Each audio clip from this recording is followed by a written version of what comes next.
Okay, welcome.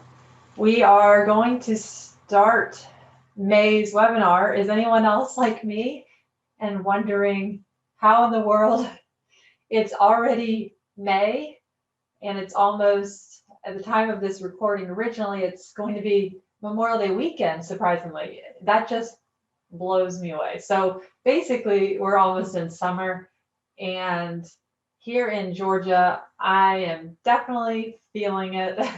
It went from beautiful weather to now really just hot and humid, but that's okay.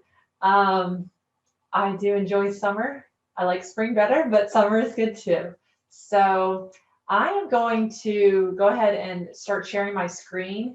Okay, so like I said, it's hard to believe we're in May, but this month I'm really excited because we last month chatted about Amazon ads and a lot more detailed within that. But, a lot of times, a lot of brands are curious more about just beyond the normal Amazon advertising. Sponsored products is a great foundation to start for your ads. But really, what needs to happen is you really want to continue to take it to the next level with your ads so that you can also take your sales to the next level, so that your products can be seen by more people on Amazon, and so that you're staying ahead or at least on track with where your competitors are. Because what we've noticed a lot of times is you could very quickly and easily start losing out on market share with not doing things and not continuing to build out advertising. So I want to share with you some really helpful things in regards to just going beyond just regular sponsored products. So, let's see. Okay. And now I want to share with you a little bit about why most advanced advertising strategies fail. So one of the first things that I keep talking and going back to sponsored products, but if you have not honed in success on managing your sponsored product ads, a lot of times your advanced ad strategies are going to be very costly, more time consuming, and they're not going to yield the results that you're going to need to really gain additional market share, gain sales on Amazon. So you really got to make sure that that's honed in, that those kind of campaigns are successful.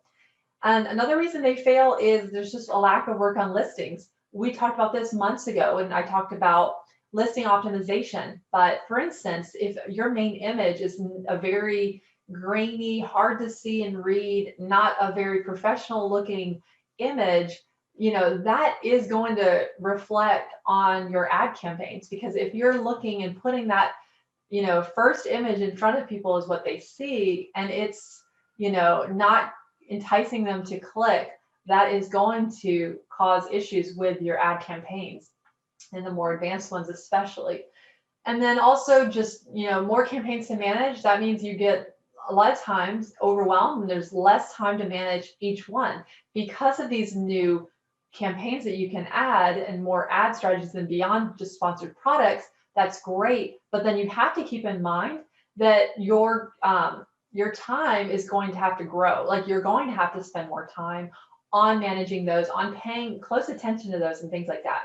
And then you might not be leveraging also available assets for the campaign types. And I'll share a little bit more about that when I talk about the different campaigns that are available that I would recommend beyond sponsored products.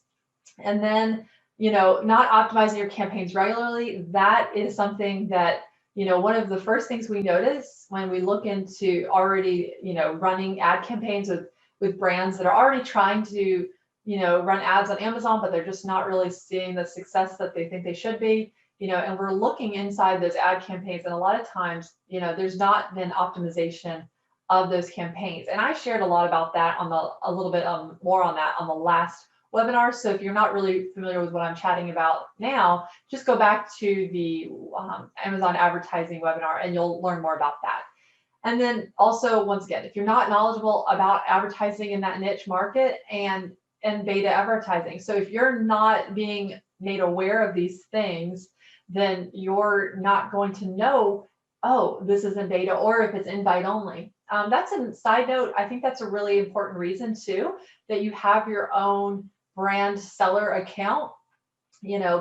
set up, because you are going to start getting notifications from Amazon, for instance, and maybe invited into programs that are going to be launching in beta that are not necessarily available to everyone. Whereas if you don't have your own seller account, you won't know about those things. So you have to be careful, and you might be missing out, if you have someone else, maybe selling your products, or another third-party seller, or some other situation like that. So, you want to make sure that you're always aware of those things. And if Amazon invites you to something, usually it's a good thing, with especially like beta programs and things like that.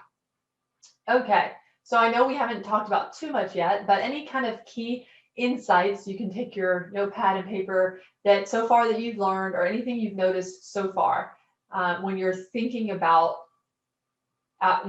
sponsored products, but then going beyond that. Obviously, I haven't shared what those ad types are yet. I'm getting to that on the best ad types next. But so far, jot down any things that have maybe, when I was talking, that maybe you were starting to think of, oh yeah, this is something that I need to work on, or something like that. Maybe you feel like you fall into one of those reasons of why your more advanced ad strategies would fail. Maybe write that down as something to work on, or to improve, or to learn more about.